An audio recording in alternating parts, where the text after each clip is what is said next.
खुदावंद यीशु मसीह की सलामती आपके साथ हो। Good morning. आज 20 जनवरी 2022 है। मत्ती रसूल का अंजीली बयान उसका 6 बाब 16वीं आयत से 18वीं आयत तक हमें रोज़े के मुतालिक तालीम मिलती है। और इससे पहले कि हम इन आयात पर गौर करें, रोज़े के हवाले से चंद एक चीज़ें मैं आपको बताना चाहता हूँ। रोज़ा रखने से मुराद ये है किसी ख़ास अरसे के दौरान अपने आप को खुराक से रोकना, ताकि जिस्म रूह के ताबे हो जाए। एक ऐसा अमल है जिसका जिक्र दुआ के ताल्लुक से अक्सर किताब मुकद्दस बाइबल में आता है। मिसाल के तौर पर दाऊद ने रोज़ा रखा जब उसका बेटा बीमार हुआ।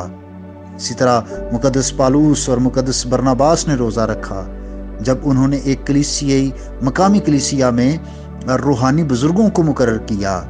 फिर इसी तौर से आस्तर मलका ने भी एक्सवीरियस बादशाह के सामने हाजिर होने से पहले रोज़ा रखा। अज़ीज़ भाई और बहनों, हमें याद रखना चाहिए कि रोज़ा एक ऐसा मजमून है जिसके बारे में अहद जदीद में बराह रास्त कोई भी हुक्म नहीं हुआ।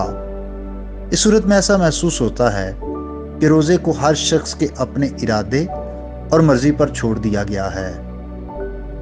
गौर करें कि रोज़े के बारे में बराह रास्त कोई वाज़ेह हुक्म ना देने में बड़ी हिकमत पोशीदा है।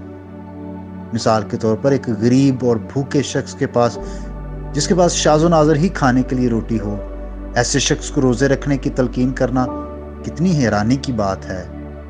इसी तरह कुछ ऐसे बीमार हैं जिन्हें मुसलसल खुराक का इस्तेमाल लाजमी होता है, वरना रोज़े की सूरत में वो मज़ीद बीमार हो सकते हैं।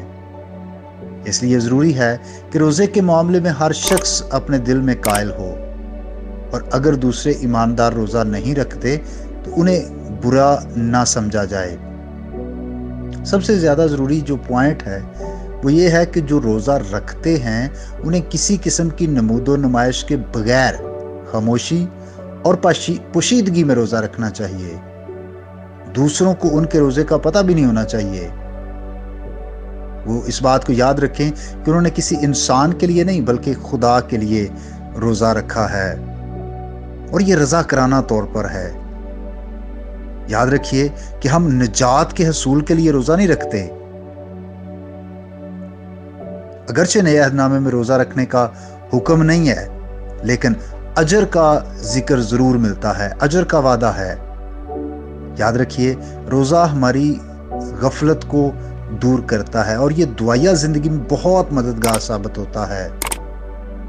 ज़रूर है कि हम रोज़े में ठहरें, दुआ और कलाम के मुतालिया के साथ पाकीज़गी में बढ़ते चले जाएं। रोज़ा गलत मकासद के लिए नहीं रखना चाहिए, बल्कि खुदा की कुर्बत को हासिल करने के लिए। और जब हम खुदा की कुर्बत में आते हैं तो फिर हम यकीनन खुदा की मर्जी के मुताबिक ढलते चले जाते हैं। आने वाले दिनों में हम रोज़े के ताल्लुक से मज़ीद भी सीखेंगे। खुदा आपको बरकत दे। आइए हम दुआ करें। ऐ प्यारे बुजुर्ग आसमानी खुदा बाप, हम तेरा शुक्रिया अदा करते हैं तेरे कलाम के लिए जो ज़िंदगी के हर एक मौजू के बारे में हमें सिखाता है। बिलखुसूस है खुदा, आज का दिन हम तेरी मर्ज़ी के मुताबिक गुजारें और हम दुआ में वक्त गुजार सकें, और ऐ खुदा हम सबों को ये फजल बख्श के हम तेरी कुर्बत में अपनी ज़िंदगी को गुजारें।